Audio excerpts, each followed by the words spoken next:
process, like readiness, that she would be able to, there would be these hurdles she didn't have to kind of cross. Yeah. Yeah. And so what indicators did you see in the interview process? Well, I mean, she's really quite professional in her demeanor and her approach. She's very mindful. She's incredibly compassionate. She does RAP groups now, which is all skill building around the stress tolerance and coping and like functionality in the world. And so her having that mindset to begin with really signaled for me, like, this is something that you can navigate, and I don't have to be so much attuned to professional communication. I don't have to be attuned to ethics as much, or and I am attuned to all those things when I onboard any staff. Right. But it's not. I don't feel as on edge or wary about certain pieces because she's been in the field so long. Yeah. And she's very mindful. But she's also incredibly assertive. So what you'll see soon is that there's a food bank that comes in, a pantry that comes in here every week on Wednesdays, and she's out and she's talking to people, introducing herself. I'm from Mary Center. This is what I do. If you need anything, here I'm going to be here 5 days a week. Like, she's very personable. She's very personal in a very appropriate way. Yeah, and really sounds like takes initiative and just like she really does. Yeah, she really does. Yeah. That's exciting. I don't know. I'm just like excited for you guys, even though she's not bilingual and these things. It just sounds like she's a really beautiful fit for this particular center. Oh, she really is. Yeah. She really is, and the staff here has really taken to her, and they really have welcomed her and seen the utility, and and I think that's been really good for the partnership. I think it's been really, really good for the partnership. So, because again, this is our first time that Mary Center is coming to this area. Okay. So before it was like, well, who's Mary Center, and what does this really mean, and what doesn't it mean? And now, like, she's really added this level of comfort and bridging, again, in terms of the population and the community here, of like, oh, okay, you know us. So she.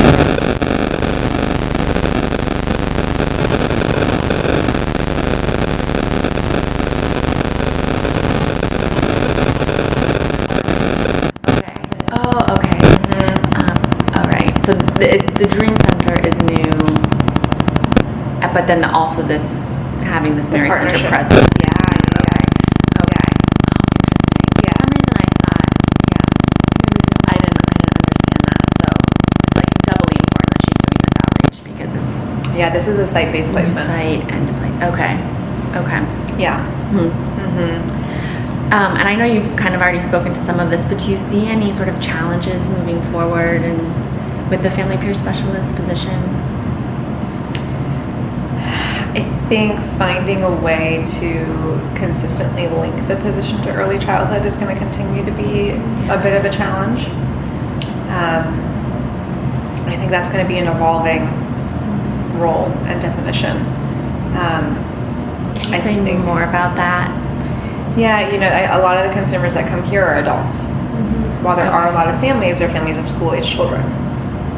And so building the early childhood presence is going to be, it's going to be challenging. Yeah. It's going to be challenging. I think that I'm going to have to link her to the other sites more in order to get that piece. There certainly are parts that, she's going to be very active in terms of the early childhood program and really support it. But I think that will be a challenge moving forward. She wants to do a RAP group for new moms, which I think is fantastic, and that's an early childhood link. Yeah. And she wants to do that here, and I think that would be amazing. So I think that's really, really good. I think that challenge-wise, it's just like having any staff where you're only on site with them once a week. Yeah. I think logistically, it's just going to continue to be difficult. I would feel much better if I still had my full-time therapist here. Yeah. If I still had them here, I think that would be very different, but we don't have them here right now. So Just here one day. Sorry. Okay. I was going to ask if the therapist that just left was placed here, but it's just that there weren't enough referrals previously. Exactly. We couldn't fill her caseload. As much as we tried, we just couldn't fill her caseload. And I think it's partially because the community didn't need as much therapy as they did basic needs. Not to say that they couldn't use therapy, but it's a hierarchy of needs. Right. Their hierarchy, they was looking for something different. Yeah. And that's where her role comes in. Right. Yeah.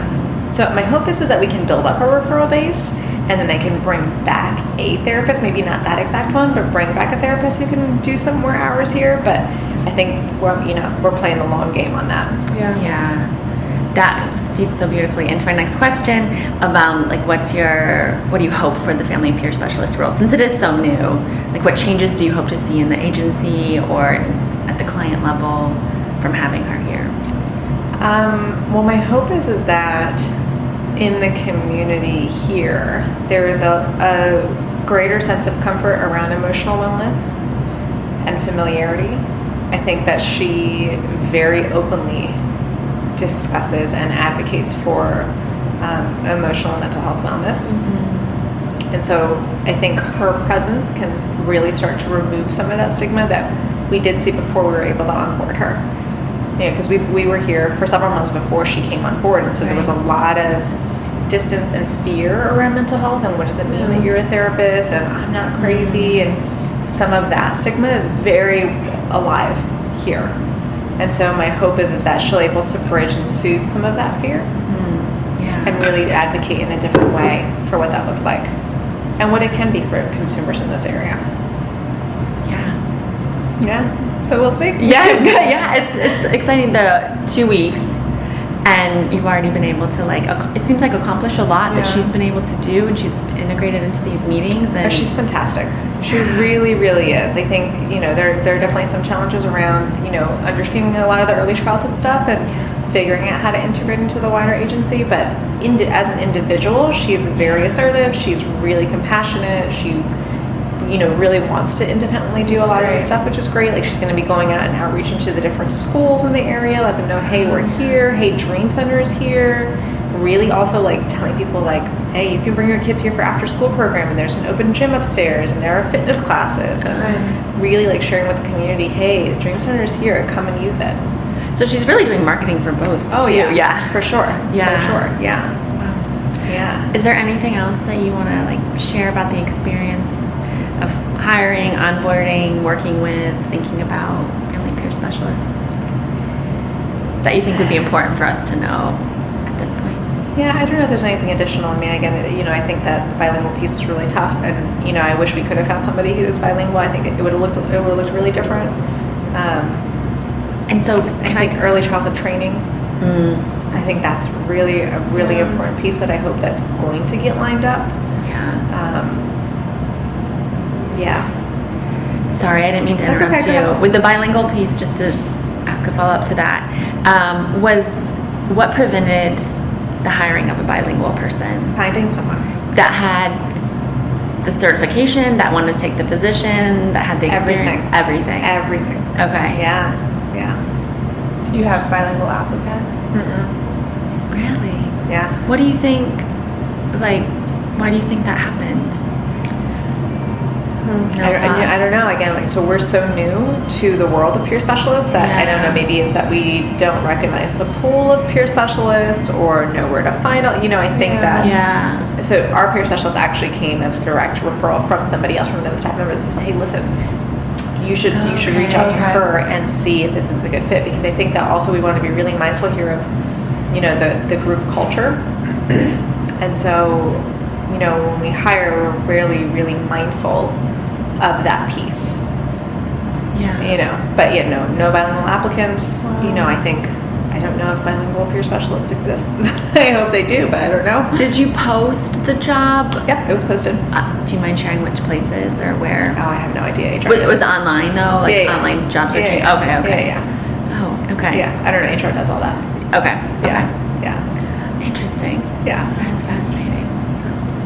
Okay, well, if you don't have anything else to share, I'll stop the recording. And thank you so much for being honest and